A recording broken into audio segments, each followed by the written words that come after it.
आप सभी को जय मसीह की प्रियो। इटर्नल विजडम यूट्यूब चैनल पर आप सभी का स्वागत है। तो प्रियो, क्या आपने कभी सोचा है कि सच्चे विश्वास और अटल निष्ठा की शक्ति कितनी अद्भुत हो सकती है? जब परिस्थितियां विपरीत होती है, जब चुनौतियां अड़िंग दीवार की तरह सामने खड़ी होती है, तब भी कुछ लोग डगमगाते नहीं हैं, बल्कि वे अपने विश्वास के बल पर इतिहास रच देते हैं।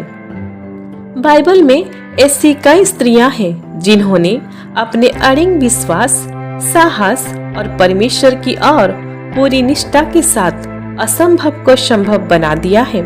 उनकी कहानियां सिर्फ प्रेरणादायक नहीं है, बल्कि हमारे लिए एक मार्गदर्शक है, जो सिखाती है कि यदि हम मसीह पर अटल विश्वास रखें तो कोई भी कठिनाई हमें हिला नहीं सकती। तो आइए इन अद्भुत स्त्रियों की कहानियों को गहराई से जानें और देखें कि कैसे उनका विश्वास आज भी हमें प्रेरित करता है। लेकिन प्रियो, वीडियो को शुरू करने से पहले आप हमारे चैनल को सब्सक्राइब करें और बेल आइकन को दबाना ना भूलिए। चलिए प्रियो, अब देरी ना करते हुए वीडियो को शुरू करते हैं। सबसे पहले हम हन्ना के बारे में देखेंगे। हन्ना एक ऐसी स्त्री थी जिसका हृदय पीड़ा और निराशा से भरा हुआ था। निसंतान होने का दुख उसकी आत्मा को अंदर तक कचोड़ता था और समाज में उसका अपमान उसकी वेदना को और गहरा कर देता था। लेकिन उसने अपने तकलीफ को अपने विश्वास से बड़ा नहीं बनने दिया। वो रो रो कर यहोवा के चरणों में गिरी, अपनी व्यथा को मन में संजो करके नहीं रखा, बल्कि पूरी आस्था के साथ परमेश्वर के सामने उंडेल दिया। उसकी प्रार्थना कोई साधारण याचना नहीं थी, बल्कि एक गहरी पुकार थी, एक आर्तनाद जो उसकी आत्मा की गहराइयों से निकलती थी। हन्ना ने परमेश्वर के सामने एक निष्ठावान प्रतिज्ञा की, यदि तू मेरी पुकार सुने और मुझे एक पुत्र दे तो मैं उसे तेरी सेवा के लिए समर्पित कर दूंगी, जीवन भर के लिए। ये कोई साधारण प्रतिज्ञा नहीं थी, बल्कि एक माँ का सर्वोच्च बलिदान था। अपने बच्चे को परमेश्वर के सौंपना का संकल्प था। परमेश्वर ने उसकी प्रार्थना सुनी और समय आने पर हन्ना को एक पुत्र प्राप्त हुआ जिसका नाम सामुएल। परंतु हन्ना ने इस वरदान को अपने पास रखने का लालच नहीं किया। जब सामुएल थोड़ा बड़ा हुआ, उसने अपने वचन को निभाते हुए उसे मंदिर में यहोवा की सेवा के लिए अर्पित कर दिया। सामुएल केवल एक पुत्र नहीं था, बल्कि वो परमेश्वर का एक चुना हुआ व्यक्ति बना। आगे चलकर वही सामुएल इस्राएल का महान भविष्यद्वक्ता और न्याय बना, जिसने राजा साउल का अभिषेक किया और फिर दाऊद को भी परमेश्वर के चुने हुए राजा के रूप में स्थापित किया। हन्ना की कहानी से हमें ये सिखाती है, जब हम परमेश्वर पर पूरा भरोसा रखते हैं और अपने वरदान को भी उसकी महिमा के लिए अर्पित करने को तैयार रहते हैं, तो वो हमारी प्रार्थना का उत्तर न केवल हमें देता है, बल्कि उसे हमारे जीवन के माध्यम से एक महान योजना का हिस्सा बना देता है। दूसरा हम देखेंगे मरियम के बारे में। नासरत की एक साधारण युवती मरियम अपने भविष्य को लेकर अपने सपने देख रही थी, लेकिन उसे ये अंदाजा भी नहीं था कि परमेश्वर ने उसके लिए कैसी अद्भुत योजना बना रखी थी। एक दिन अचानक स्वर्गदूत उसके सामने प्रकट हुआ और एक संदेश लेकर आया जो किसी भी साधारण मनुष्य के लिए अकल्पनीय था। हे अनुग्रह से पूर्ण प्रभु तेरे संग है, तू एक पुत्र को जन्म देगी और उसका नाम यीशु रखना। वो महान होगा और परम प्रधान का पुत्र कहलाएगा।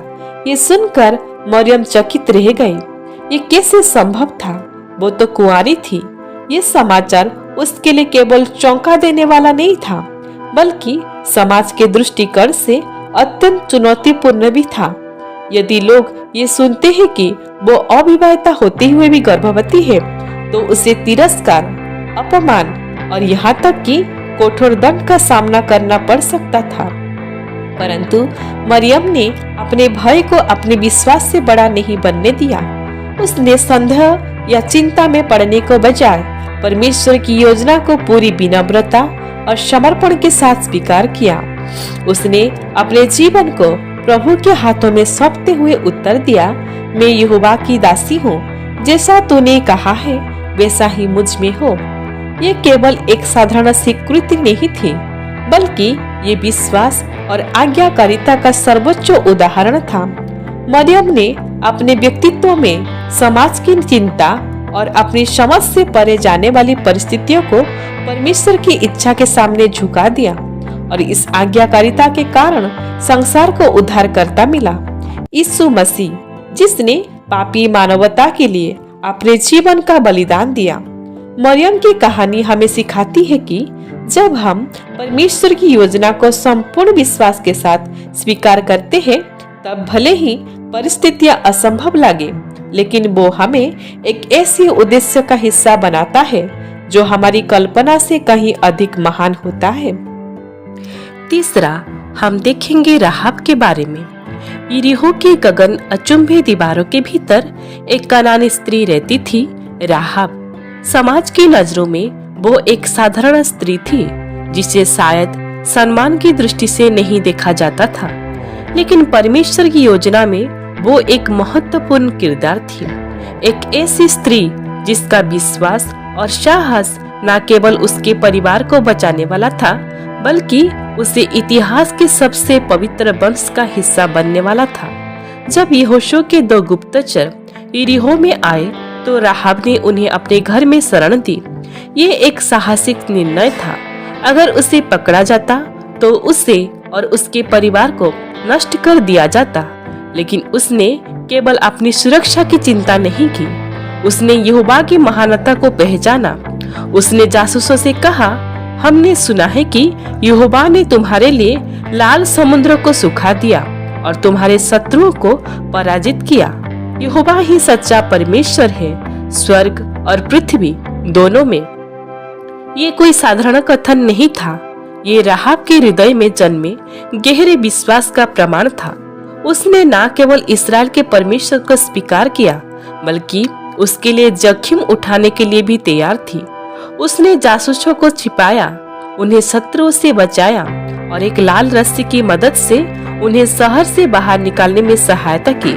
बदले में गुप्तचरों ने उसे वचन दिया कि जब तक यरीहो नष्ट होगा, तब वो और उसका परिवार बचा रहेगा, बेशर्ते कि वो उसी लाल रस्सी को अपनी खिड़की पर बांधे रखे।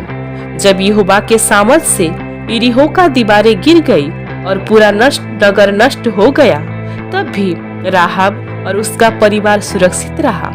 परमेश्वर ने उसके विश्वास को देखा और उसे केवल जीवन दान ही नहीं दिया, बल्कि उसे एक महान योजना का हिस्सा बना दिया। आश्चर्यजनक रूप से राहाब इस्राएल के समुदाय में शामिल हुई और आगे चलकर उसने सोलोमन नामक व्यक्ति से विवाह किया। उनके वंशज में राजा दाऊद का जन्म हुआ और फिर कई पीढ़ियों के बाद उसी वंश से यीशु मसीह का एक कनानी स्त्री, जिसे संसार ने तुच्छ समझा था, वो परमेश्वर के अनुग्रह से मसीह के वंशज में स्थान पाई। उसकी कहानी हमें सिखाती है कि परमेश्वर किसी के अतीत को नहीं देखता, ये केवल हमारे विश्वास को देखता है। जब हम उसकी ओर मुड़ते हैं तो वो हमें अनुग्रह से भरकर अपने दिव्य उद्देश्य का हिस्सा बना लेते हैं। चौथी, हम देखेंगे एस्तर के बारे में। एस्तर एक साधारण यहूदी अनाथ लड़की, जिसे दुनिया शायद ज्यादा महत्व नहीं देती, लेकिन परमेश्वर की योजना में वो एक महत्वपूर्ण भूमिका निभाने वाली थी। उसका नाम था एस्तर। वो एक सामान्य लड़की से फारस की रानी कैसे बनी, ये परमेश्वर की अद्भुत योजना थी। राजा अहश्वेरोश ने जब अपनी रानी बस्ती को त्याग दिया तो पूरे साम्राज्य में एक नई रानी की खोज हुई। हजारों युवतियों में से परमेश्वर की कृपा से एस्तर को चुना गया। हालांकि उसने अपनी यहूदी होने की बात छिपा ली थी, लेकिन जल्द ही उसका जीवन केवल ऐश्वर्य और वैभव तक सीमित नहीं रहने वाला था। राजा के प्रधानमंत्री हामान ने यहूदियों के संपूर्ण विनाश की साजिश रची। उसने राजा को ये फरमान जारी करने के लिए मना लिया कि एक निश्चित दिन पर पूरे साम्राज्य में यहूदियों का संहार कर दिया जाए। ये संकट का समय था, कठिन निर्णय का क्षण आ चुका था। क्या वो राजा के पास जाकर अपने लोगों के लिए अनुग्रह की योजना करे? लेकिन इसमें एक घातक खतरा था। फारिसी नियम के अनुसार कोई व्यक्ति बिना बुलाए राजा के समक्ष नहीं जा सकता था, चाहे वो रानी ही क्यों न हो। यदि राजा ने उसे स्वीकार नहीं किया तो उसे मृत्युदंड दिया जा सकता था। एस्तर के सामने दो रास्ते थे, या तो वो अपनी जान बचाने के लिए चुप बैठी रहे या फिर अपने विश्वास और साहस के साथ आगे बढ़े। और उसने अपने विश्वास को चुना। उसने अपने चाचा मर्दोखै को संदेश भेजा कि वो और सभी यहूदी 3 दिन तक उपवास करें और प्रार्थना करें। इसके बाद उसने अटल निश्चित के साथ कहा, यदि मुझे मरना ही पड़े तो मैं मर जाऊंगी। ये कोई साधारण कथन नहीं था। ये एक रानी का अपने लोगों के लिए आत्मसमर्पण था। एक स्त्री का अपने विश्वास और साहस के साथ खड़ा होना था। एस्तर ने हिम्मत जुटाकर राजा के दरबार में प्रवेश किया। ये एक जोखिम भरा क्षण था, जिनकी परमेश्वर की कृपा उसके साथ थी। राजा ने न केवल उसे स्वीकार किया बल्कि उसकी याचना भी सुनी। उसने हामान की साजिश को उजागर किया और अंत में हामान को उसी फांसी पर लटकाया गया जिसे उसने मर्दोखै के लिए तैयार किया था। एस्तर के विश्वास और साहस ने पूरी यहूदी समाज को विनाश से बचा लिया। उसकी कहानी हमें सिखाती है कि जब हम परमेश्वर पर भरोसा रखते हैं और उसके उद्देश्य के लिए खड़े होते हैं, तब वो हमें न केवल शक्ति देता है बल्कि हमारे द्वारा इतिहास भी बदल सकता है। 5वीं हम देखेंगे मगदलनी मरियम के बारे में। मरियम मगदलनी एक ऐसी स्त्री जिसे समाज ने तुच्छ समझा, लेकिन जिसे परमेश्वर ने विशेष सम्मान दिया। उसका जीवन अंधकार से शुरू हुआ, लेकिन उसने यीशु से मिलने के बाद सत्य का प्रकाश पाया। बाइबल बताती है कि यीशु ने उसमें से 7 दुष्ट आत्माओं को निकाला। ये केवल एक चमत्कार नहीं था, बल्कि एक नया जीवन था, एक ऐसा मोड़ जिसने उसे पूरी तरह बदल दिया। यीशु की स्वतंत्रता और प्रेम को पाकर मरियम मगदलनी ने अपना शेष जीवन उसकी सेवा में लगा दिया। वो न केवल उसके पीछे चलने वाली शिष्याओं में से एक बनी है, बल्कि उसने अपनी संपत्ति और संसाधनों से भी यीशु और उसके शिष्यों की सहायता भी की। जब यीशु को क्रूस पर चढ़ाया गया, तब उसके अधिकांश शिष्य भय से भाग गए, लेकिन मरियम मगदलनी अन्य स्त्रियों के साथ वहां खड़ी रही। वो अपने प्रभु की पीड़ा और बलिदान की साक्षी बनी, लेकिन उसकी सबसे महत्वपूर्ण भूमिका दवाई जब यीशु के पुनरुत्थान की पहली गवाह बनी। यीशु के क्रूस पर मरे 3 दिन हो चुके थे। शिष्य निराश थे, भयभीत थे और अपने जीवन को लेकर चिंतित थे, लेकिन मरियम मगदलनी ने हार नहीं मानी। वो भोर होते ही कब्र पर पहुंची ताकि अपने प्रभु के शव का अभिषेक कर सके। लेकिन जब वो वहां पहुंची तो उसे जो दृश्य दिखाया दिया वो किसी के लिए अविश्वसनीय से था। कब्र खाली था। ये देखकर वो दुखी हो गई और रोने लगी। उसे लगा कि किसी ने यीशु का शव को चुरा लिया है। लेकिन तभी एक अद्भुत घटना घटी। एक व्यक्ति उसके सामने खड़ा हुआ। पहले तो उसने उसे माली समझा, फिर जब वो उस व्यक्ति ने उसका नाम लेकर उसको पुकारा, मरियम, तब उसकी आंखें खुल गई। वो कोई और नहीं बल्कि स्वयं पुनर्जीवित यीशु मसीह थे। आनंद और श्रद्धा से भरकर मरियम ने उन्हें पकड़ने की कोशिश की, लेकिन यीशु ने कहा, मुझे मत छू, क्योंकि मैं अब तक अपने पिता के पास नहीं गया। इसके बाद यीशु ने उसे संसार के लिए पहला संदेश दिया, मेरे भाइयों के पास जाओ और उन्हें बताओ कि मैं जीवित हूँ। एक ऐसी स्त्री जिसे समाज ने कभी महत्व नहीं दिया था, उसे स्वयं परमेश्वर के पुत्र ने संसार के लिए अपने पुनरुत्थान का पहला संदेश वाहक चुना। मरियम मगदलनी की कहानी हमें सिखाती है कि परमेश्वर उन लोगों को चुनता है जिन्हें संसार तुच्छ समझता है। जब हम यीशु के प्रेम में अपने जीवन को समर्पित कर देते हैं तो वो हमें ऐसे कार्यों के लिए बुलाता है जो इतिहास बदल सकते हैं। छठवां, हम देखेंगे दोबोरा के बारे में। जब इस्राएल अंधकार में समय से गुजर रहा था, जब लोग शत्रु से भयभीत थे और कोई नेतृत्व करने वाला तैयार नहीं था, तब परमेश्वर ने एक ऐसी स्त्री को उठाया जो न केवल भविष्यवाणी करती थी बल्कि न्याय का धर्मी कार्य भी करती थी। उसका नाम था दोबोरा। दोबोरा केवल एक स्त्री नहीं थी, वो परमेश्वर की अभिषिक्त सेविका थी जो इस्राएल की पहली और एकमात्र महिला न्याय थी, जो खजूर के पेड़ के नीचे बैठकर लोगों के बीच न्याय किया करती थी। उसकी बुद्धिमत्ता और आध्यात्मिक अनिद्रता के कारण इस्राएली लोगों उसकी सलाह लेने के लिए आते थे। लेकिन इस्राएल पर संकट के बादल मंडरा रहे थे। कनानी राजा याबीन और उसके सेनापति सिसरा ने इस्राएल को क्रूरता से दबा रखा था। 900 लोहे के रथों से सुसज्जित कनानी सेना इतनी शक्तिशाली थी कि इस्राएली उससे टकराने का साहस नहीं कर पा रहे थे।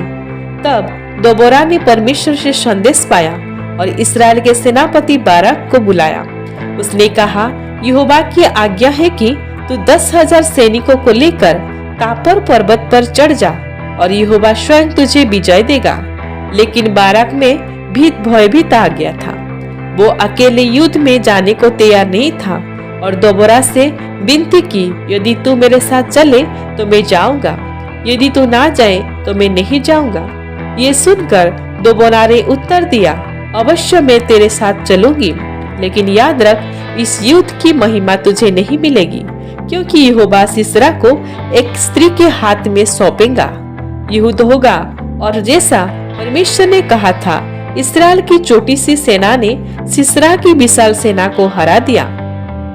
सिसरा भागकर एक स्त्री याएल के तंबू में शरण लेने गया, जहां उसने उसे मार डाला। इस महान विजय के बाद दोबोरा और बाराक ने एक शानदार विजय गाना गाया। ये स्तुति केवल इस्राएल की विजय के लिए नहीं थी, बल्कि यहोवा की महिमा को जागर करने के लिए थी, जिसने अपने लोगों को मुक्त किया।